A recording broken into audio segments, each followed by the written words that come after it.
There's a good chance you looked at this title and were thinking, Ed's just trolling. Look at all these new indie games that are popping up. No way the monster taming genre is dying. If anything, it's exploding. And while I can say right off the bat, the genre as a whole is by no means dying, I will say there is a discussion to be had about the implications of recent trends regarding major monster taming studios and what seems to be almost a complete abandonment of the West. Today we're going to be talking about monster taming not from the indie side of things, but from a wider perspective, and we're going to discuss whether or not I think the genre will remain an obscure niche outside of Pokemon, or if we'll find a way to the forefront of gaming as a whole. So without further ado, sit back, relax, and let's dive right in.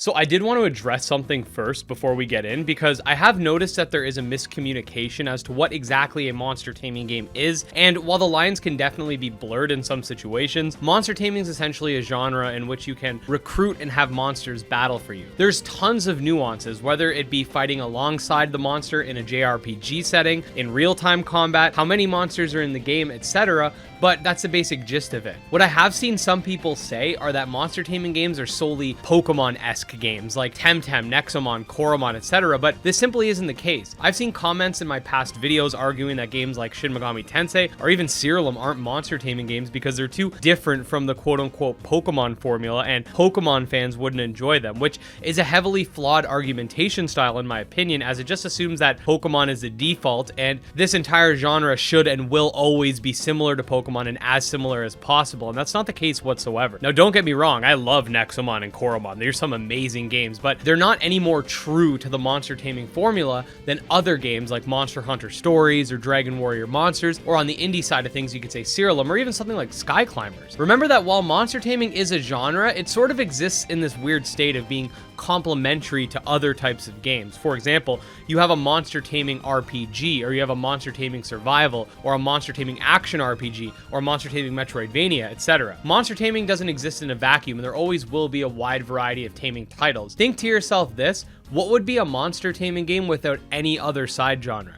Anyway, so that aside, what does this have to do with anything? Well, I was in the process of making a script for a video called, such and such many monster taming classics you should play, and I came across something interesting that I always knew but didn't really take in the gravity of the situation until recently. That's the fact that a lot more mainstream monster taming mediums, while successful in the East, have either pulled out or are pulling out of the West, and while games continue to come out, such as SMT5 or Monster Hunter Stories 2 from these bigger studios, when you take a step back and consider that these are not indie studios making these games, you realize how niche they really are.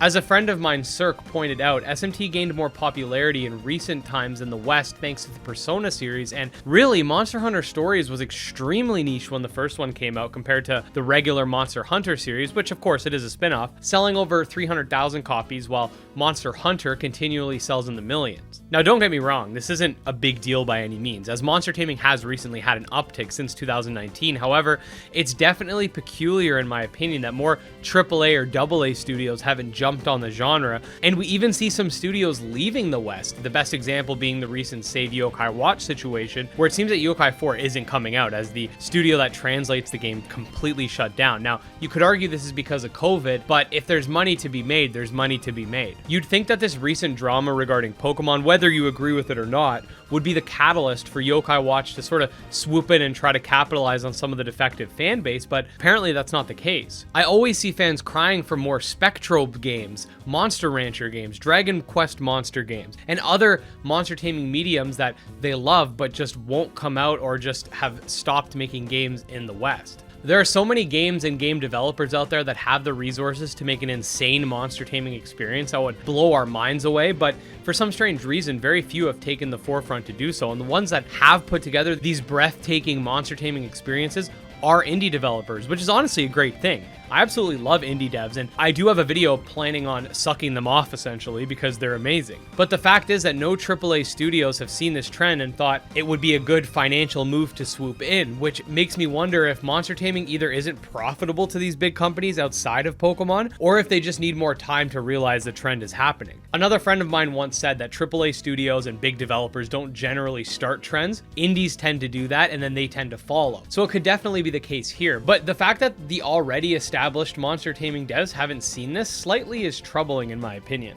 We do see a lot of games planned for 2022 and 2023 on the indie side. However, outside of a couple games planned for 2024, we don't really see what the long-term goals are for the genre. I know devs like the Monster Sanctuary devs, the Coromon devs, and the Nexomon devs are all in it for the long run, and I'm sure on the bigger side of things we'll always see more Persona and SMT games as well, but other than that, it's definitely something to think about. A lot of the indie devs that are making monster taming games are going to move to something completely different after. So that said, is monster taming dying? I'd say in the simplest of ways, no. The genre is still growing in some areas whilst seemingly fading away in others, but I think it's a matter of time before we see that game that thrusts the genre into the forefront again. We saw it with Yokai Watch years ago, we've seen it with Temtem, we've seen it with Nexomon Extinction, and I think the next major breakthrough in the mainstream will be Coromon's release. I truly think that this game will play a large role in pushing monster taming forward, and less Pokemon-esque titles like Sky Climbers will thrust it even further, cementing the idea that monster taming games don't have to be JRPGs and that they can be something completely different from Pokemon with other genres intertwined with them. On the flip side, I don't think monster taming will become the next Call of Duty or Fortnite or anything like that. However, I do think as time goes on, we will find ourselves in a comfortable position where the genre is at least very well known, but still somewhat of a niche, if that makes sense. That said, let me know what your guys' thoughts are on this whole monster taming situation as it stands in comparison to other genres, and whether or not you think beyond 2024 it'll be less or more popular than it is now. Definitely an interesting and somewhat gloomy topic to talk about, but I do have a lot of hope for this genre, and I know for a fact that it'll always be pushing out amazing games on the indie side of things, so I'm not worried at all. That said, if you guys did enjoy this video, make sure to like and subscribe. You can now follow me on Twitch at twitch.tv/gymleadered.